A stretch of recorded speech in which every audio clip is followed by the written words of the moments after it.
Aqui em São Paulo houve uma ação civil pública que foi proposta em outubro de 2000, ou seja, 24 anos atrás.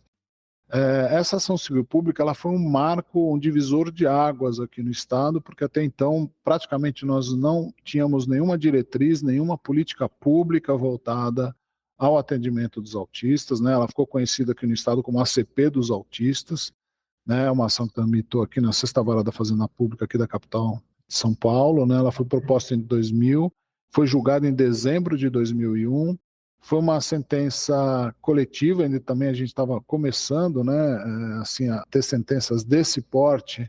Não tínhamos, né, as decisões já que existem hoje até com repercussão geral do STF no tocante à possibilidade de você ajuizar ações civis públicas para tutela de direitos fundamentais, né, e mesmo interferindo na questão de políticas públicas, né, aquela questão da interferência dos poderes, etc. A gente teve uma ampliação ao longo desses 24 anos em termos de jurisprudência. Naquela época, nós estamos falando do ano de 2000 para 2001.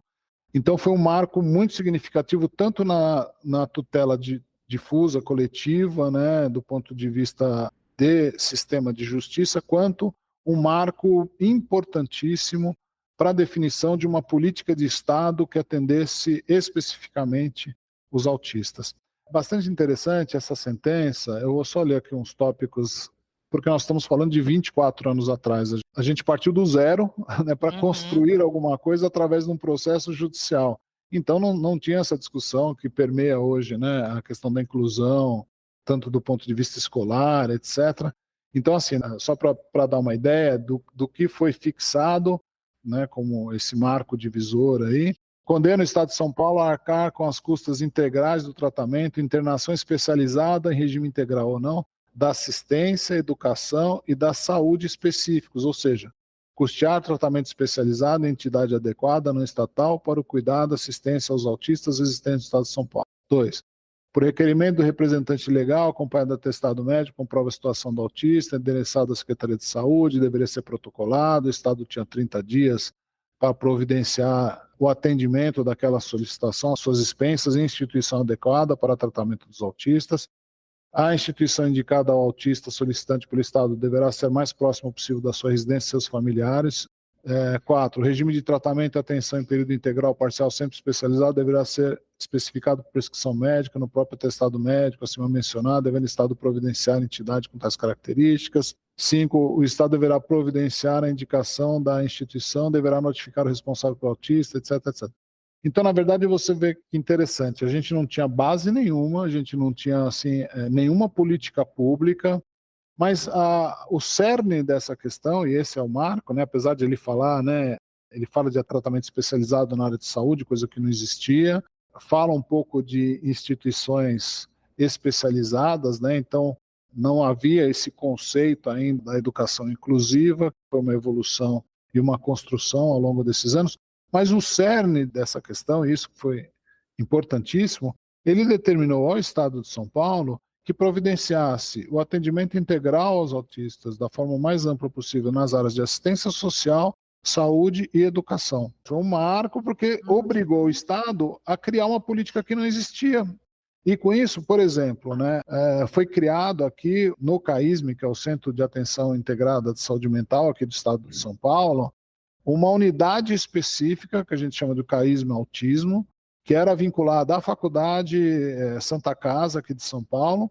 Então foi criado um corpo multidisciplinar de profissionais da área de saúde, TO, psicólogos, etc., para avaliar e desenvolver um programa de atendimento multidisciplinar para os autistas, coisa que absolutamente não existia nos anos 2000. Sim. Existiram várias escolas que foram conveniadas com o Estado, ainda nessa perspectiva de escolas especializadas. Isso foi mudando ao longo desses 24 anos, né? Hoje a gente reluta em qualquer colocação exclusivista em relação aos autistas, né? Essa sentença civil pública ela foi confirmada por acórdão do Tribunal de Justiça em 2006. E aí, o que aconteceu? Em 2012 veio a Lei Berenice Spriano, em 2015 veio a LBI, em 2014, antes da LBI, a juíza desse caso realizou uma audiência pública. E aí foram ouvidas entidades, foram ouvidas mães, e foi proferida uma sentença que acho que talvez dentro do incidente de acompanhamento de execução dessa sentença coletiva. E aí, para nós aqui do direito, né, foi extremamente interessante, porque veio tratar de uma questão que ainda era incipiente na própria doutrina, nas próprias decisões dos tribunais, sobre as decisões estruturantes dentro das ações coletivas e difusas. Que hoje é uma realidade, mas há 10 anos atrás era um debate acadêmico que, do ponto de vista prático, onde é que você ia aplicar, que você ia mudar a coisa julgada. E é muito interessante nessa decisão de readequação, lá de 2014, porque ela fala que a transformação do objeto desta ação não equivaleria à quebra da coisa julgada. Nas ações coletivas, o provimento ele tem natureza difusa, né? E ele se orienta para uma perspectiva futura, porque, como você disse lá no começo da nossa conversa, o que era a realidade em 2012, hoje em 2024, houve uma evolução do ponto de vista da medicina, do ponto de vista da inclusão, do ponto de vista educacional, do ponto de vista de tratamentos, etc. Então não tem como o julgador, naquele momento, ao proferir uma sentença de caráter de política pública, prever qual vai ser a evolução, né, e os desdobramentos daquela política pública ao longo do tempo. Então, assim, se o núcleo dessa decisão deve ser preservado, mas adaptado de acordo com as medidas que se impõem com o passar dos anos e o desenvolvimento da política pública subjacente que era discutida naquela ação, naquele momento histórico, né? Ou seja, envolve a aplicação dos recursos inerentes a essa questão que a doutrina hoje chama de decisões estruturais, né?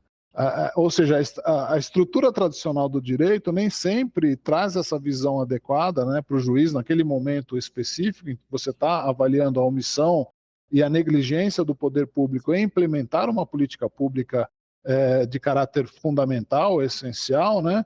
Mas o julgador não pode se impedir a dar uma solução adequada àquela controvérsia, né, em especial nessas tutelas coletivas, simplesmente pelos aspectos políticos, econômicos, sociais e culturais, né?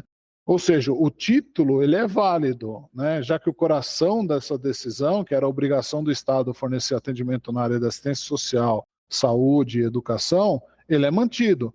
Mas como isso vai ser executado, né? Esse atendimento adequado aos autistas e a readequação, por exemplo, à lei principiana de 2012 e a própria LB de 2015, ela, por ser uma decisão típica de litígio estrutural, o cerne da determinação é mantido, ou seja, a obrigação do Estado em dar esse atendimento integral.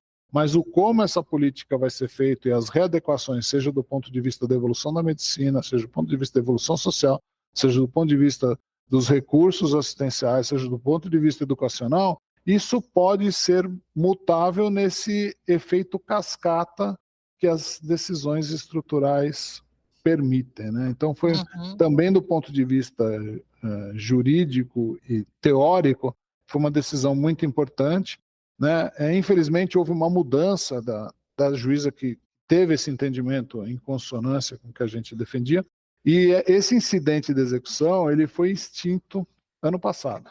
Aí nós aqui da promotoria do Ministério Público apelamos e houve uma decisão em dezembro agora do ano passado, admitindo, né, o recurso, julgando procedente, né, e dizendo que esse título executivo que assegura ao autista a implementação de políticas públicas, né, para a consecução de direitos fundamentais, como saúde, educação e assistência social, que as leis editadas posteriormente a essa decisão então se executava, né, tem o idêntico propósito, porém mediante a implementação de medidas distintas decorrentes das conquistas sociais, com o escopo de inclusão dessas pessoas com deficiência no meio social, etc.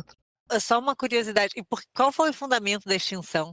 Foi muito triste, ela falou assim, que aquele incidente de execução estava andando há muitos anos e que a política havia mudado, e ela desconsiderou aquela readequação que foi feita em 2014 e simplesmente extinguiu a ação. Entendi. Poucas páginas ali.